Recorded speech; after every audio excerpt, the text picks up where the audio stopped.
எல்லோருக்கும் வணக்கம் நண்பர்களே. கவனிச்சிங்களா? 5 முக்கியமான செய்திகள் வந்திருக்கு. அதில் ஒன்று என்னென்னா, இந்தியா அடுத்த 5 வருஷத்தில் 50 புது ஏர்போர்ட்டுகள் ஓப்பன் பண்ண போகிறோம் அப்படின்றாங்க. ஏர்போர்ட்டில் பெரிய ஆளுங்கன்னா இந்த ஜிஎம்ஆர் ஏர்போர்ட்ஸ் ஒன்று இருக்குது. இந்த ட்ரீம் ஃபோக் சர்வீசஸ்னு ஒன்று இருந்தது. அது முடிஞ்சு போன கதையாக போன குவார்ட்டர்லி ரிசல்ட்டில் அப்படியே ட்ராப். பிஸ்னஸையே காணோம். இன்னையா ஒரு வருஷத்துக்கு 348 கோடியெல்லாம் பிஸ்னஸ் பண்ணிகிட்டு இருந்தேன். உன் பிஸ்னஸ்லாம் எங்கேயா போச்சு அப்படின்னா அது எங்கேன்றது காணோம். இந்த சமயத்தில் அதானி என்டர்பிரைசஸில் ஒரு சப்சிடரி இருக்குது, அதானி ஏர்போர்ட்ஸ் ஹோல்டிங்ஸ் அப்படின்றது. அவங்களுடைய வருமானம் ஏர்போர்ட் நெட்வொர்க்குகள் அதிகரிக்கும் பொழுது அவங்களுக்கு அதிகரிக்கக்கூடிய வாய்ப்பு என்பது இருக்குது. ஸோ முக்கியமான ஒரு தகவல் வந்திருக்கக்கூடிய சமயத்தில் 3 கம்பெனி தான் உருப்படியாக இருக்குது. அதில் ஒன்று ஆல்ரெடி காணோம். வெறும் 53 கோடி தான் டிசம்பர் குவார்ட்டரில் அவன் சேல்ஸே கம்மி பண்ணி காமிச்சிருக்கான். லாஸ் மேக்கிங் கம்பெனியாக பண்ணி வச்சுருக்காங்க. அதானி குரூப்பினுடைய நேரடி தகவல் நம்ம பார்க்க முடியாது, ஏன்னா அது ஒரு சப்சிடரியாக இருக்கிறது. ஜிஎம்ஆர் ஏர்போர்ட்டை பொறுத்த வரைக்கும் அவன் லாபம் நஷ்டம் அப்படின்னு 2 மாறி மாறி செய்து கொண்டுள்ளது. இனி இந்த பங்குகளுடைய நகர்வுகள் எப்படி இருக்கும் அப்படின்னு பார்க்குறது பொறுத்து இருந்தால் பார்க்கணும். இன்னொரு மிக முக்கியமான தகவல், ஒன்றா இந்த அமெரிக்கக்காரங்க பிரச்சனை பண்ணுறாங்க, இல்லைன்னா இந்த சைனாக்காரங்க பண்ணுறாங்க அப்படின்ற மாதிரி. சைனா பெரிதும் தங்கத்தை நம்பிக்கிட்டு அமெரிக்காவுடைய ட்ரெஷரி ஹோல்டிங்ஸை செல் பண்ணுறாங்க. 2008களில் இல்லாத அளவுக்கு சைனா அமெரிக்காவினுடைய ட்ரெஷரி ஹோல்டிங்ஸை குறைச்சிருக்காங்க அப்படின்ற மாதிரி தகவல் வருது. ஏற்கனவே அவங்களுக்கும் உங்களுக்கும் வாய்க்கா தகராறு, இதில் நீ அவன் கையை பிடிச்சி இழுத்தியா அப்படின்ற மாதிரி பிரச்சனை பண்ணிக்கிட்டு இருந்தா, இனி பதிலுக்கு இனி அமெரிக்கா என்ன பண்ண போகுதுன்னு தெரியல. ஏற்கனவே அமெரிக்க பிரசிடென்ட் ட்ரம்ப் அவர்கள் என்ன சொல்லியிருந்தாருன்னா, இந்த பிரிக்ஸ் நாடுகள்லாம் சேர்ந்துட்டு எங்கள் அமெரிக்க டாலரை ஏதாவது தொலைக்கணும்னு முடிவு பண்ணிங்க, அவ்வளோதான், என்ன நீங்கள் வேறு மாதிரி பார்ப்பீங்க அப்படின்னு மிரட்டி வச்சுருந்தாரு. இனி என்ன போகுதுன்னு தெரியல. ஸோ ஷேர் மார்க்கெட்டுக்கு அடுத்த வாரம் உருப்படியான செய்தி ஏதாவது வருமானு நான் தேடி பார்த்துக்கிட்டே இருந்தேன். சந்தேகமே வேண்டாம், அது உருப்படி இல்லாத ஒரு செய்தியாக தான் இருக்குது. எது எப்படியோ இந்த 200 days மூவிங் ஆவரேஜ் என்பது தான் ஒரு ஆபத் பாந்தவனாக காப்பாற்றிக்கிட்டு இருக்கு. பாப்பா அடுத்த வாரம் இந்த 200 days 25,300க்கு கீழே போகாமல் அப்படியே கொஞ்சம் ஹோல்ட் ஆகுமா என்பது பொறுத்திருந்தான் பார்க்கணும். ஏற்கனவே ஈரான் பகுதியில் பதட்டமாக இருக்குது. இப்போ இன்னொரு தகவல் நான் என்ன படிச்சுக்கிட்டு இருந்தேன்னா, கனடா நாடுமே புதிய சாங்ஷன்ஸ் ஈரான் மேலே பண்ணியிருக்காங்க, அதில் ரெஜிம் சேஞ்ச் ஆகிற வரைக்கும் அப்படின்ற மாதிரிலாம் தகவல் போட்டிருக்காங்க. ஸோ எல்லோரும் சேர்ந்து அடிச்சுக்கிட்டு இருக்காங்க அந்த பக்கம். இதனால் நம்மளுடைய பங்கு சந்தைகள் அடுத்த வாரத்தில் இந்த 3மே மிக முக்கியமாக இருக்குது. இது கூட விட்டுருங்க, இது நம்ம நாட்டை பற்றிய ஏர்போர்ட் பற்றிய ஒரு சிறிய செக்டரை பற்றிய தகவல். பட் சைனா ரிலேட்டடான நியூஸும் ஈரான் ரிலேட்டடான நியூஸும் அடுத்த வாரம் நம்மளை எப்படி பாதிக்குது என்பது பொறுத்து இருந்து தான் பார்க்கணும். ஏற்கனவே பாட்டமில் கிராஷ் ஆகி விழுந்து கிடக்கக்கூடிய பங்குகள் நாங்கள் எந்திரிச்சு திருப்பி அடிப்போம் அப்படிங்கிறதே இல்லாமல் கீழே ஏற்கனவே படுத்து கிடக்கிறது. நல்லா தான் தொழில் பண்ணிக்கிட்டு இருந்தாப்புல, திடீர்னு பார்த்தா தொழிலை குறைச்சிட்டாரு அப்படின்ற செய்தி வருது. அப்படின்ற மாதிரி ஸ்டாக் மார்க்கெட்டில் இந்த டிக்சன் நல்லா தான் இருந்தது இப்போ வரைக்கும். அவன் இப்போ எப்படி அந்த ட்ரீம் ஃபோக்ஸ் மாதிரி நஷ்டத்தில் கூட ரிசல்ட் எல்லாம் ஒன்றும் கொடுக்கல. அவன் கன்சிஸ்டண்ட்டாக அவனுடைய வருமானத்தை பண்ணிகிட்டு இருக்காப்புல. இந்த சமயத்தில் நன்றாக ஏறிக்கொண்டிருந்த டிக்சன் டெக்னாலஜி கடும் சரிவு, 18,000லிருந்து 9,000 ஆல்மோஸ்ட் 50% இறங்கிய பிறகு லேசாக இப்போ தான் லேசாக திருப்பி அடித்தான்.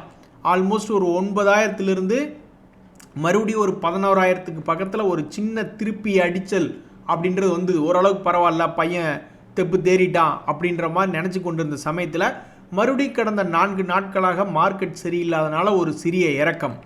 இனி அடுத்த சில வருடங்களில் பார்க்கும் பொழுது திரும்பவும் தன்னுடைய 18,000 திரும்ப பிடிக்க போகிறதா, அல்லது இன்னும் கொஞ்சம் சரிவடைஞ்சு இன்னும் ஒரு புது ரேட்டுக்கு போக போகிறதா என்பது பொறுத்து இருந்தால் பார்க்கணும்.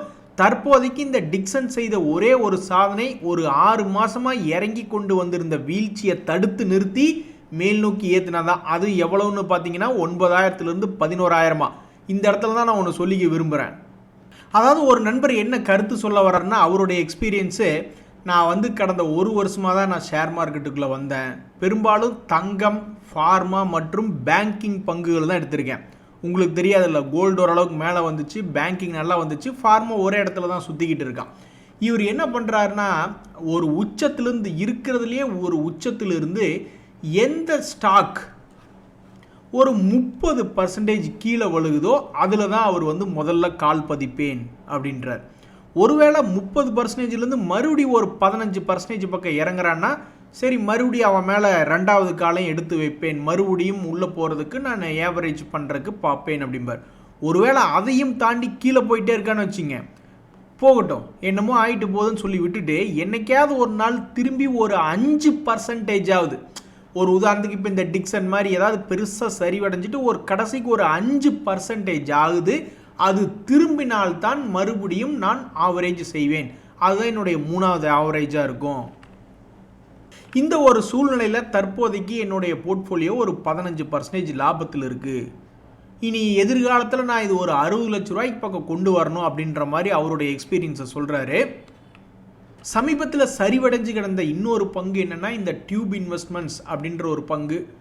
அந்த பங்கு போன வருஷம் வந்து 2025 ஒரு ஜம்ப் அடித்ததுக்கப்புறம் இந்த 2026 லேசாக மேல் நோக்கி ஏறுற மாதிரி தான் வந்தான். அதுக்கப்புறம் அவனுடைய ரிசல்ட் சீசன் வந்து ஏண்டா மேலே வந்த அப்படின்ற மாதிரி சொல்லி அவனை இறக்கி விட்டுட்டு மறுபடியும் அந்த பங்கு ஒரு குறிப்பிட்ட ரேஞ்சுக்குள்ளேயே இருக்குது. ஸோ இவனுடைய சாதனை என்னென்னா இந்த டியூப் இன்வெஸ்ட்மெண்ட்டும் கடந்த 6 மாதத்தினுடைய சரிவை தடுத்து நிறுத்தியிருக்கு. இனி இது போன்ற பங்குகள்லாம் எப்போ திருப்பி அடிப்பாங்க? நண்பர்களே, இன்னொரு மிக முக்கியமான செய்தி, நம்ம கூட ஃபஸ்ட்டு பேசிகிட்டு இருந்தோம்ல, இன்றைக்கி ஏகப்பட்ட முக்கியமான செய்திகள் வந்திருக்கு. இந்திய அரசாங்கம் என்ன அப்ரூவ் பண்ணியிருக்காங்கன்னா 1,60,000 கோடி இன்ஃப்ராஸ்ட்ரக்சரை இம்ப்ரூவ் பண்ணணும், கனெக்டிவிட்டி இம்ப்ரூவ் பண்ணணுன்றதுக்காக நாங்கள் செலவு பண்ண தயார், அப்ரூவ் பண்ணியிருக்காங்க அப்படின்றாங்க. இதெல்லாம் மார்க்கெட் நன்றாக இருக்கும் பொழுது இந்த மாதிரியான செய்திகள் வரும் பொழுது இந்த லாஜிஸ்டிக்ஸ் ரிலேட்டடாக இருக்கக்கூடிய இந்த ரயில்வே துறை ஆகட்டும், மற்ற ப்ரைவேட் லாஜிஸ்டிக்ஸ் ஆகட்டும், எல்லாம் பரப்பான. இனி நாளைக்கு நம்மளுடைய அடுத்த வாரத்தில் மார்க்கெட் என்ன ஆக போகுது அப்படின்றது தெரில. இது ஒரு ஏர்போர்ட் சம்மந்தப்பட்ட பங்குகளும் ஒரு இன்ஃப்ராஸ்ட்ரக்சர் ரிலேட்டடான பங்குகள் தான். அதே மாதிரி இந்த இன்ஃப்ராஸ்ட்ரக்சரை டைரெக்டாக கனெக்டிவிட்டிக்காக சொல்லக்கூடிய ஒரு தகவலும் இந்த இன்ஃப்ராஸ்ட்ரக்சர் ரிலேட்டடாக ஸ்டீலு, சிமெண்ட்டு மற்றும் பல்வேறு துறைகளை, ரயில்வே துறை, லாஜிஸ்டிக்ஸ்னு எல்லாத்தையும் சேர்ந்த ஒரு துறையாக தான் இருக்குது. ஸோ இது ரொம்ப பெரிய பணமாக இருக்குது. 1,60,000 கோடி அனௌன்ஸ்மெண்ட் என்பது பெரிய தகவலாக இருக்குது. இதனாலேயும் நாளைக்கு ஷேர் மார்க்கெட்டில் ஸோ ரெண்டுமே ஈக்குவலாக இருக்குது. பேட் நியூஸ் வந்து சைனா அமெரிக்க ட்ரெஷரி பாண்டுகளை விற்கிறது ஒரு பேட் நியூஸ், ஈரான் சம்மந்தப்பட்ட பேட் நியூஸ்னால் நம்ம பக்கம் வந்து ஒரு 40 ஏர்போர்ட் ஆரம்பிக்கிறோம், 1,60,000 கோடி பொருளாதாரத்தில் பணத்தை போட போகிறோம் அப்படின்றது ரெண்டு ஈக்குவலாக இருக்குது. ஸோ அடுத்த வாரத்தில் நம்மளுடைய மார்க்கெட் வந்து பார்க்குறதுக்கு ரொம்ப இன்ட்ரெஸ்டிங்காக இருக்குது. நண்பர்களே, நிறைய இன்ஸ்ட்ருமெண்ட்ஸில் பலம் என்பதே இல்லை. அதில் வந்து பார்த்தீங்கன்னா சில்வர் எவ்வளோ தூரம் இறங்கியிருக்கான்னா அவன் ஆல்மோஸ்ட் ஒரு 38% தன்னுடைய உச்சத்திலிருந்து இறங்கி இன்று ட்ரேட் ஆகிக்கிட்டு இருக்குது. கோல்டு என்பது வந்து சில்வர் அளவுக்கு இறங்கலை. இந்த கோல்டு என்பது தன்னுடைய உச்சியிலிருந்து ஆல்மோஸ்ட் ஒரு வெறும் 15% தான் இறங்கியிருக்கு. அவன் 35% பக்கம் இறங்கியிருக்கான், இது வெறும் 15% தான் இறங்கியிருக்கு. ஏறுறது அதே மாதிரி தான், அவன் ஏறினது பயங்கரமாக ஏறி இருந்திருப்பான், இது குறைவான ஒரு ஏற்றம். ஸோ இப்படி இருக்கும் பொழுது கோல்டு அண்ட் சில்வரும் சமீபத்தில் ஒரு 35%, 15% இறங்கக்கூடிய சமயத்தில் இந்த ஐடி கம்பெனிகள் சமீபத்தில் எவ்வளவு இறங்குச்சு, ஒரு மாத கணக்கில் வந்து பார்க்கும் பொழுது எவ்வளவு இறங்கி இருந்தது அப்படின்னு பார்க்கும்பொழுது டிசிஎஸ் வந்து சமீபத்திய உச்சத்திலிருந்து 22% இறங்கியிருக்கு.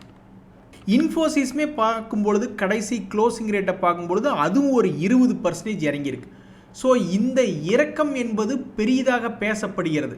ஐடியினுடைய கிராஷ் தான் நம்மளுடைய இந்தியாவில் அதிகமாக பேசப்படுகிறது. ஏன்னா சில்வர் கோல்டு வந்து கம்ப்ளீட்டாக இன்வெஸ்ட்மெண்ட், பணம் இருக்கிறவங்க போடுறாங்க, கல்யாணம் ஆகணும்னு நினைக்கிறவங்க வாங்கி வைக்கிறாங்க, ஓகே. ஆனால் ஐடி கம்பெனிகள் ஆகட்டும், ஷேர் மார்க்கெட் ஆகட்டும் பொருளாதாரத்தோடு நேரடியாக பின்னி பிணைக்கப்பட்டிருக்கின்றன. அதனால் சில்வர் 35% இறங்கினாலும் பெருசாக நம்மளை பாதிக்காது. அதில் யாராவது இப்போ புதுசாக போய் ஏதாவது பணத்துக்கு இது போட்டு வச்சவங்களுக்கு வேணால் கொஞ்சமாக என்னடா சில்வர் இறங்கி போச்சுன்னு நினச்சிக்கிட்டு இருப்பாங்க. ஆனால் பெரிதும் ஐடி 20% இறங்கினதுக்கே நம்ம மார்க்கெட்டில் பல லட்சம் கோடி என்பது குறைஞ்சி போயிருக்கு. ஸோ நம்மளுக்கு ஸ்டாக் மார்க்கெட் தான் இருக்கிறதுலையே பக்கபலம் என்று சொன்னால் அது மிகையாகாது. நண்பர்களே, நம்முடைய ஸ்டாக் மார்க்கெட் கடினமாக இருந்தாலும் போன வாரத்தில் யாருமே ஏர்லின்னு நீங்கள் நினைக்கிறீங்களா? அதெல்லாம் 10%, 20% ஏகப்பட்ட பங்குகள் ஏறி இருக்கு. அதில் சில ஃபேமஸான பங்குகள்னு பார்த்தீங்கன்னா இந்த அவந்தி ஃபீட்ஸ் என்பது போன வாரத்தில் அற்புதமான ஒரு ஏற்றம். அவன் பாட்டுக்கு ஆல்மோஸ்ட் 700 ரூபாய் ரேஞ்சில் தான் இருந்தது. அதுக்கப்புறம் போன வாரத்தினுடைய தொடக்கத்தில், அதாவது முந்தின வாரம் 700 ரூபா ரேஞ்சில் இருந்தது. 1000 ரூபா வந்தவன் 1000 ரூபாயிலிருந்து 1400 ரூபாய்ன்னு வந்திருக்கானுங்க அவந்தி ஃபீட்ஸு. யாருனாலுமே கணிக்க முடியாத ஒரு விஷயம். எல்லாமே இந்த யூஎஸ் இந்தியா ட்ரேடு டீல்னால தான். அடுத்தது வந்து பார்த்தீங்கன்னா இன்னொரு ஃபேமஸான பங்கு அப்பெக்ஸ் ஃப்ரோசன் ஃபுட்ஸ். அவனுமே வந்து பார்த்தீங்கன்னா ஆல்மோஸ்ட் வந்து 346 ரூபாயிலிருந்து 440 ரூபா வந்திருக்கான். குல்ஷான் பாலியால்ஸ் அப்படின்றது ஒன்று. ஸோ இந்த பங்கினுடைய ஏற்றம் வந்து எல்லாரும் கண்ணு வைக்கும்படியாக 120 ரூபா ரேஞ்சிலிருந்து 160 ரூபா வரைக்கும் போயிருக்கு. இன்னொன்று வந்து பெரிய ஃபேமஸாக இல்லை என்றாலும் ஓரளவுக்கு தெரிந்த கம்பெனி தான் ஜி பவர் இந்தியா அப்படின்ற பங்கு. அதனுடைய வளர்ச்சியுமே எல்லாமே 20%, 30% போன்ற பல்வேறு வளர்ச்சிகளை பிடிச்சிருக்கு. என்ன இதெல்லாம் நம்ம வாழ்க்கையில் கனவாகவே போயிடுமா? நம்ம வாழ்க்கையில் ஒரு கபியே வராதா? ஒரே வாரத்தில் 30-40% ஏறிய பங்குகள்லாம் இன்னமும் வின்னர்ஸ் இன் ஸ்டாக் மார்க்கெட் அப்படின்றது இருக்க தான் செய்யுது. பட் நம்மளுக்கு மார்க்கெட் ஓவராலாக பார்க்குறதுக்கு ரொம்ப சோக கீதம் இருக்குது. அதுக்கு மிக முக்கிய காரணம் வேறு யாரும் இல்லை, நம்ம ஐடி தான். சமீபத்தில் கூட ஒரு நண்பர் சொல்லிட்டு இருந்தார், நான் ஜுவல்லரி செக்டரில் தாங்க இருக்கேன், தங்க விலை ஏறிட்டதுனால நிறைய ஆர்டர் வர மாட்டேங்குதுங்க அப்படின்ற மாதிரிலாம் சொல்லிட்டு இருந்தார். ஜுவல்லரி ஸ்டாக்கில் வந்து 2 பேர் தான் லீடர்கள். டைட்டன் அப்படின்ற பங்கு. இந்த டைட்டன் அப்படின்ற பங்கு சமீபத்தினுடைய உச்சத்தை திரும்ப போய் தொட்ட பிறகு கடந்த 3 நாட்களாக கொஞ்சம் இறங்கு முகமாக இருக்குது. ஸோ அப்போ அடுத்தது இந்த பங்கினுடைய விலை நகர்வு எந்த பக்கம் இருக்கும்? ஏதாவது திடீர்னு கீழே விழுந்து இந்த பங்கு கிடைக்காம சீப்பான ரேட்டுக்கு கிடைக்குமா அப்படின்னு பார்த்துட்டு இருக்கிறவங்களுக்காக சீப்பாக வருமா, அல்லது ஏற்கனவே வாங்கி வச்சுறவங்களுக்கு இன்னும் அதிகமான லாபத்தை கொடுக்குமா அப்படின்றது தெரில.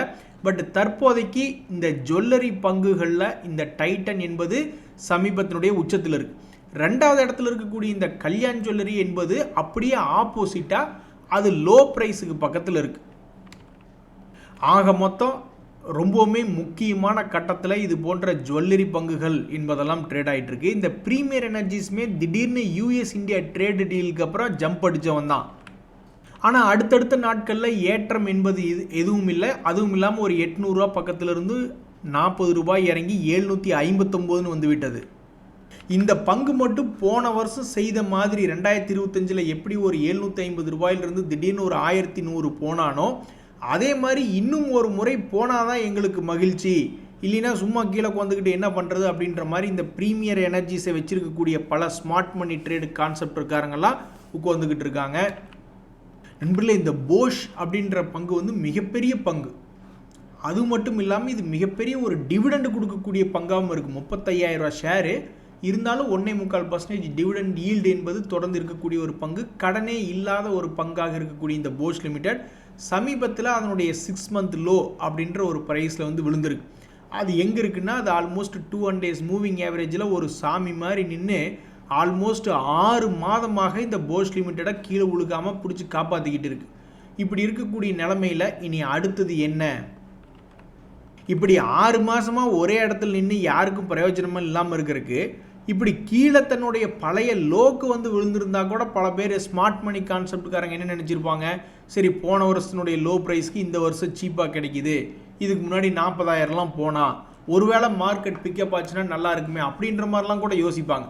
ஆனால் யாருக்கும் எந்த விதமான உதவியும் இல்லாமல் கடந்த 6 மாதமாக இந்த ஷேரினுடைய ப்ரைஸ் ஒரே இடத்துல இருக்குது. ஸோ அடுத்து இதனுடைய நகர்வு என்ன அப்படின்னு அடுத்தடுத்த வாரங்களில் ஃபோக்கஸில் இருக்கக்கூடிய பங்குகளில் இந்த போஷ் லிமிடெட் அப்படின்ற பங்கு வருது. ஏன்னா தொடர்ந்து 200 days மூவிங் ஆவரேஜ் கிட்ட இருக்கக்கூடிய ஒரு செய்தியினால். இரவு சந்திப்போம். நன்றி, வணக்கம்.